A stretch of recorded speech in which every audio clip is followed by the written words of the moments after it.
Okay, if you are looking for some side dish inspirations, this video is definitely for you. Well, if we haven't met before, my name is Ange, welcome, and this is the Menu Made Kitchen. I kind of feel like side dishes, other than holiday sides, because usually people are searching for those during the holidays, but just like everyday side dishes, they really don't get a lot of attention because, I mean, I don't know about you, but I usually don't go on Pinterest and look up what can I make with my weeknight spaghetti. I just usually do something super simple that I have in my pantry. But I wanted to share with you today some really yummy side dishes that are easy to make and just change things up a little bit. And I'd also like to know, what kind of side dishes do you do during the weekdays? I mean, do you just open up a can of green beans, or do you have some recipes that are like yummy and different but still very easy to make? So I'm excited to share these with you, and I think you're really going to enjoy some of these unique side dishes.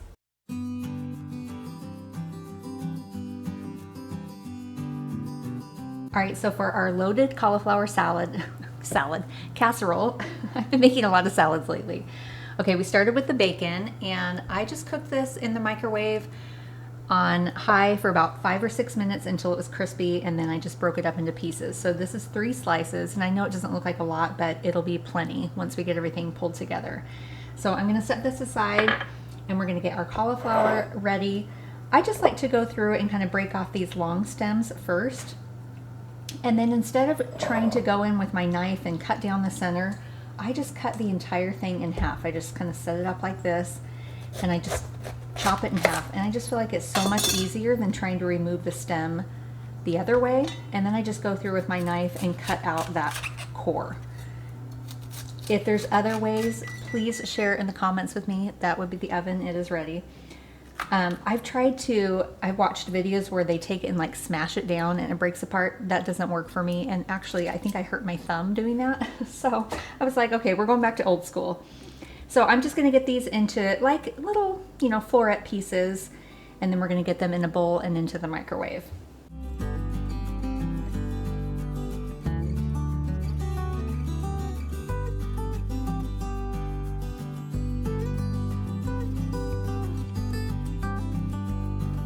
And honestly, this is the most work of this entire recipe, and this took me maybe 2 minutes, so not too long. I know it looks like a lot of chopping, but they don't have to be perfect pieces, so definitely don't stress over that.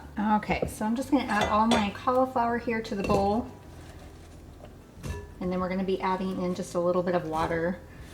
That'll just help steam it while it cooks in the microwave. We'll pour a little water over the top. And then I like to use these are little microwave safe thingies that my best friend got me.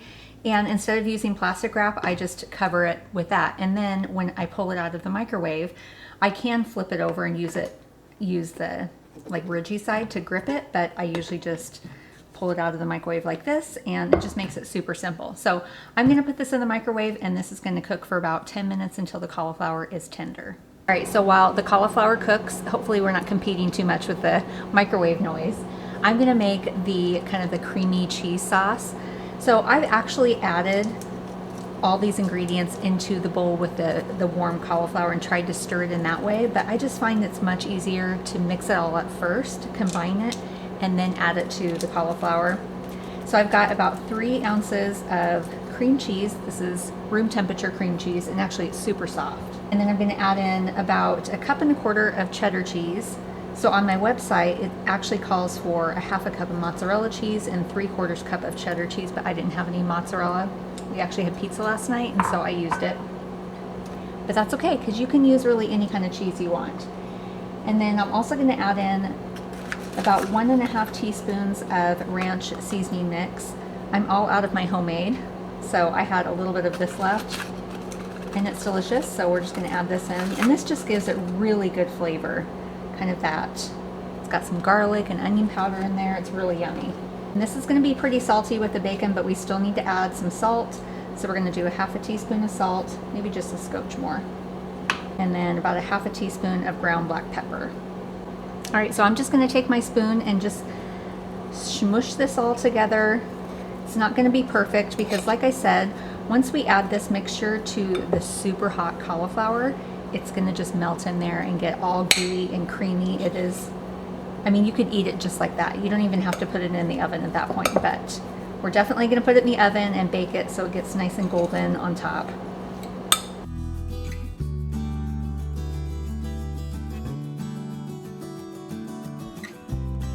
All right, that is good to go. It's gonna be super lumpy and that's okay. All right, so we're just waiting for our cauliflower to cook and then we can pull this together. Hey guys, I totally did a boo-boo. I forgot to push record. So what we have going on here is I have my broccoli that is finished cooking. I drained it off to remove the extra moisture and then we added in the cheese mixture and I just stirred everything together until the cheese melted. And it takes a few minutes to get that cheese and cream cheese to like fully combine with the cauliflower. And you're gonna end up with kind of like little pieces and big pieces, and that's totally fine. I just like to make sure not to mush it. So now that this is all combined and it looks delicious, I'm so bummed because I was talking with you and having this conversation, sharing things, and then I get behind the camera and I'm like, oh, I didn't push record. And now I can't remember the fun stories I told you. Okay, so we're gonna get our casserole dish and get this in here, or get this in there. So I just have a small casserole dish here. I sprayed it with nonstick cooking spray. Now I have to double check. Did I even push record? I did, okay. I hate it when that happens. All right, so we're gonna add this mixture here to our dish. Get all those goodies in there. And then I just spread it out. What I was sharing with you was, you know, this is so filling. You really could eat this for a meal and it'd be super filling, but it's such a great side dish to have during the weekday when you want something a little more, you know, up a level, but not like crazy work. So super easy to make. Okay, so I have the oven set at 425 and we're gonna bake this for, so we're gonna do 10 minutes uncovered, and then I'm gonna pop it under the broiler for like 1 minute or so, just to like char the top a little bit. And then once that's done, we get to top it with the bacon and green onions and give it a taste.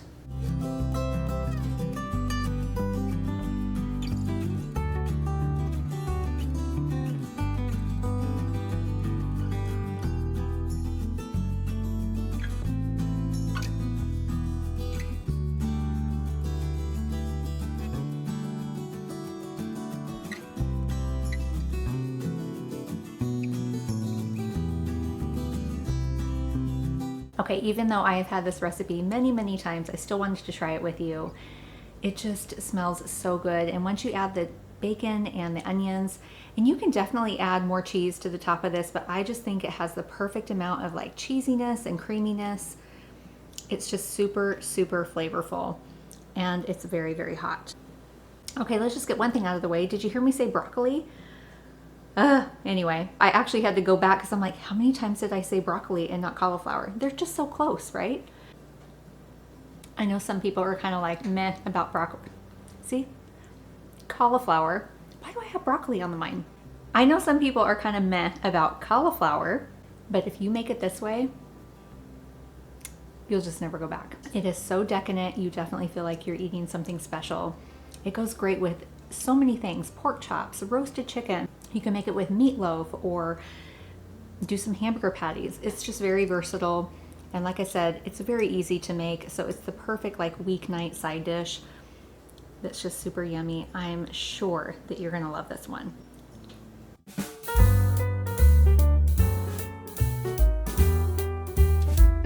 So rice pilaf. I can remember as a kid, that was one of my favorite sides to order. Like if they would offer you, do you want potatoes, french fries, or rice pilaf? I would always order rice pilaf. I loved it. And it wasn't until just a few years ago that I discovered how stinking simple it is to make at home. So if you never had rice pilaf, it's basically a rice dish that's cooked in some sort of broth with a few seasonings. It's very simple. It's just flavorful. And I love this side dish really for any night of the week, but I love it because it is a very quick side dish and it goes well with so many different things. Fish, chicken, like you could serve it with just about anything. And it definitely, you know, is kind of a step up from just regular white rice.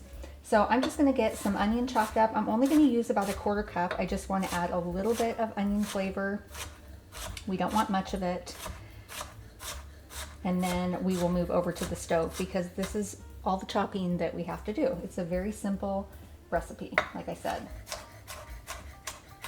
So I have like a small pot here. I'm heating it to about medium heat, and I'm going to add in 1 tablespoon of butter, and I need to find a spoon.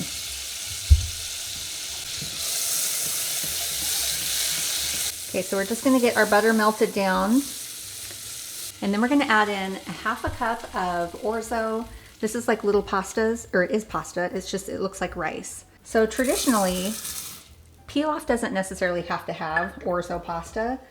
This is just something that people add to their pilaf. A lot of times folks will just do rice, but I really like the combination of the pasta and the rice together. It just gives it great texture. And to me, that's what makes, I mean, that's what pilaf is to me, because that's what I grew up on. So we're gonna toast the orzo pasta here for just a few minutes, really just until it's golden brown. Okay, our orzo is getting nice and toasty. I'm gonna see if I can just show you what it looks like. So you definitely want it nice and toasty. This is what's gonna make it so yummy and give it lots of flavor. So I did not have my camera set up right, but I added in that onion, that 1/4 cup of chopped up onion, and we're just gonna soften it, and then we'll add in the rest of our ingredients. Okay, now that our onions have softened, I'm gonna add in 1/2 cup of long grain white rice. I'm also gonna add in a 1/4 teaspoon of garlic powder. You can definitely add more garlic powder, but I just like a touch of it. I'm also gonna do a 1/4 teaspoon of salt and a 1/4 teaspoon of pepper. So we'll just give this a stir. Okay, now it's time to add in our chicken stock. This is 2 cups of the Better Than bouillon. That's what I like to use. So we'll add that in. That's the best sound. I love like the sound of sizzle. Okay, so once this is boiling, we're gonna pop the lid on and we'll turn it down to low and let it simmer for about 20 or 25 minutes, really just until all of the liquid is absorbed.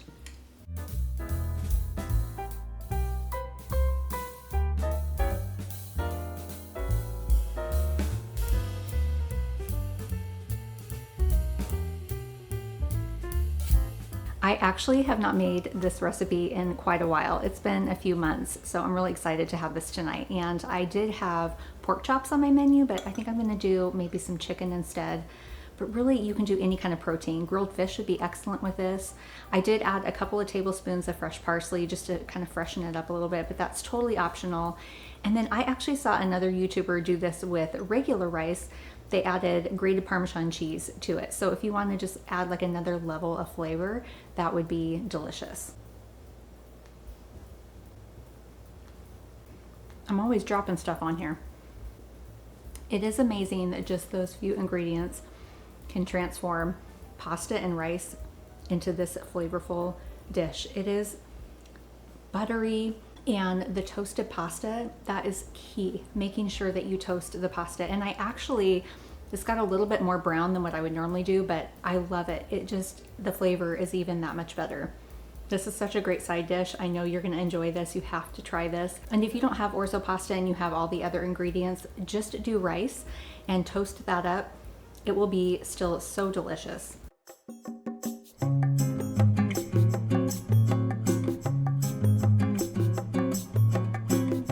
Okay, so for our green beans almondine, we're gonna start with a package of just pre-washed and the ends have already been trimmed fresh green beans.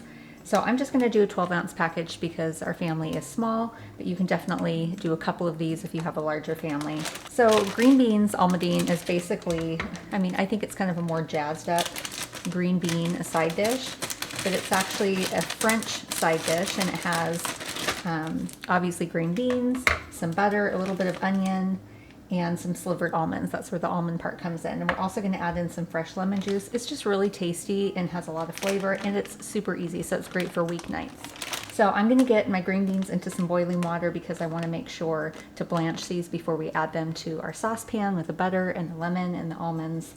So we're gonna head over to the stove and get these in boiling water.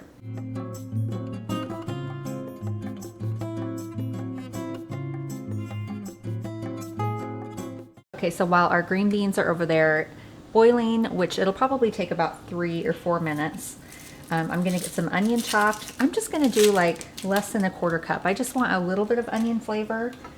And then we'll move over to the stove and get our butter melted and start sauteing the onion and getting the almonds toasted while the green beans finish up.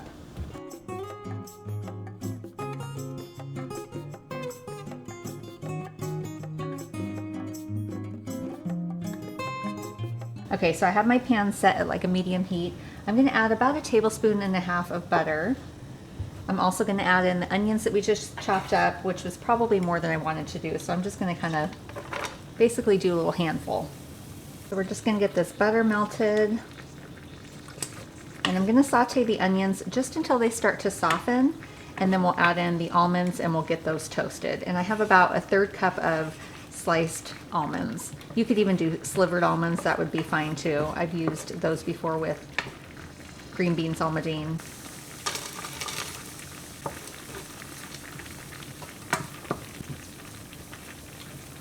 Okay, our green beans have been boiling for about 5 minutes or so. I'm actually gonna drain these and I'm gonna rinse them with cold water.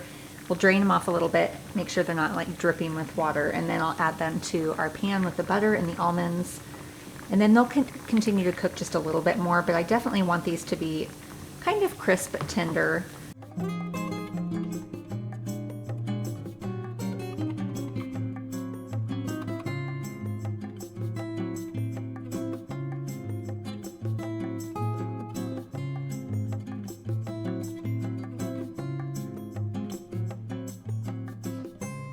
So I've turned the heat down to low, and I'm just going to add about 1/2 tablespoon of butter, and then we are going to season this with a little bit of salt. We can always add more salt, but there's already salt in the butter, and I want to make sure that it's not too salty. And then we'll add a little bit of ground black pepper. We'll just give this a toss. And you can see the almonds are nice and toasty. You definitely want that. Once the butter is all melted, we're just going to turn the heat off completely, and I'm going to add a little bit of fresh lemon juice just to give it some bright flavor. You could even do like sprinkle some Parmesan cheese over the top of this. That would be really good. You could add some minced garlic if you want some of that flavor, or even like red pepper flakes for spice. I mean, really, you can get creative with these, but I'm going to keep it pretty simple today.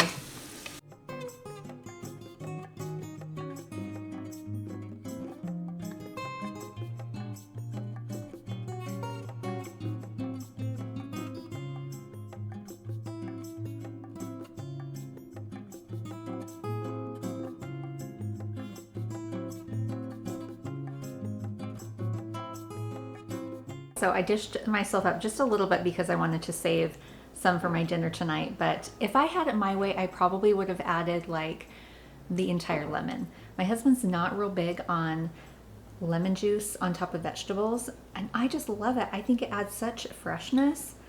So, all right, here we go. Had to get a little almond in there.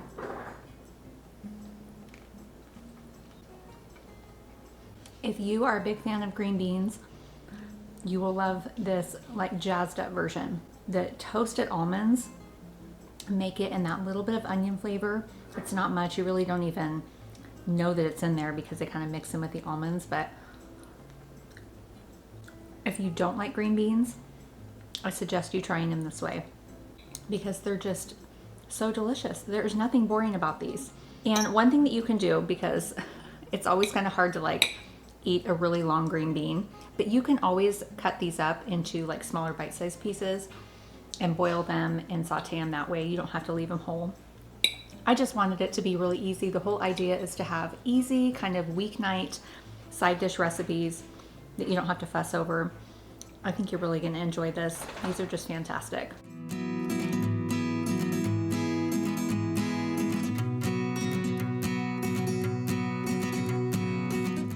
So crispy Parmesan ranch potatoes.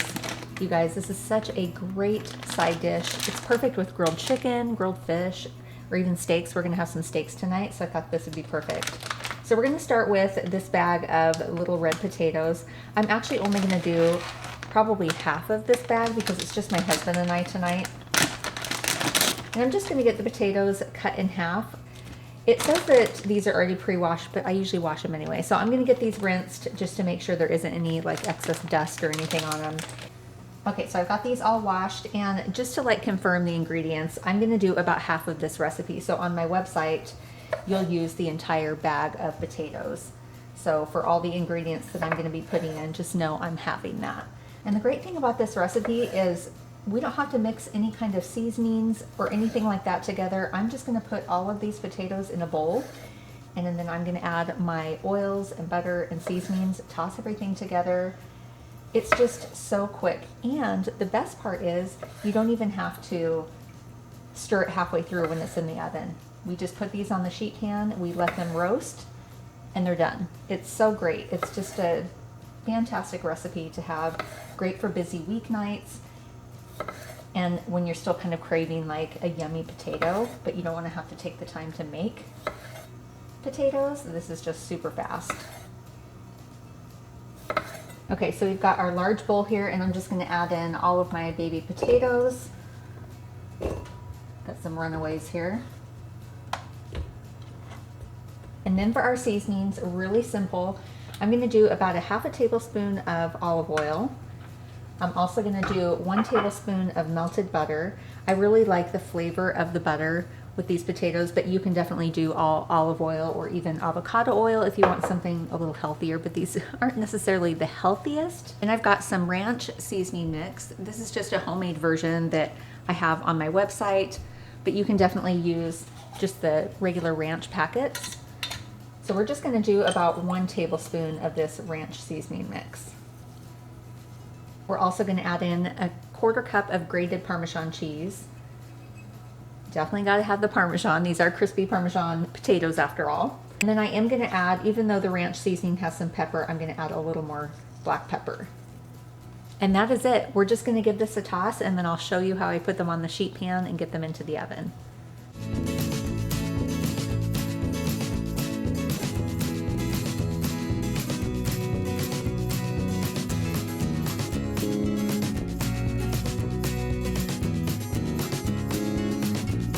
All right, so I've got my large sheet pan here, and if you have spent any time on here watching my videos, you've probably seen my very well seasoned sheet pan, but I finally got a couple of new ones and I'm loving them. So I'm trying to keep them as nice as possible. Okay, so we'll just add our potatoes on top of the sheet pan here with the parchment paper. And if you don't have parchment paper, you can definitely use foil, but I find that sometimes the foil, the potatoes still stick to it. So it's just better off to grease the sheet pan and then put them directly on the pan. So I'm going to turn all of these potatoes, I'm going to call it on their bellies, so that they're all facing down. And I just kind of make sure, if you see little clumps of like the Parmesan, to set the potato on top of that. I mean, most of these potatoes have enough Parmesan on them, but if you see a potato without some Parmesan, just grab a little bit from the pan and just make sure that it's kind of squished down there, because when they bake, you'll get a nice little crust of Parmesan on the inside. Oh my gosh, it is so stinking amazing. Okay, so I'm just gonna get all of these potatoes flipped over, and then we get to pop this into the oven.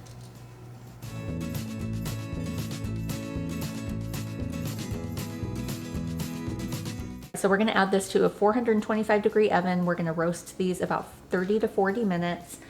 Really until the potatoes are tender and the undersides are nice and crispy.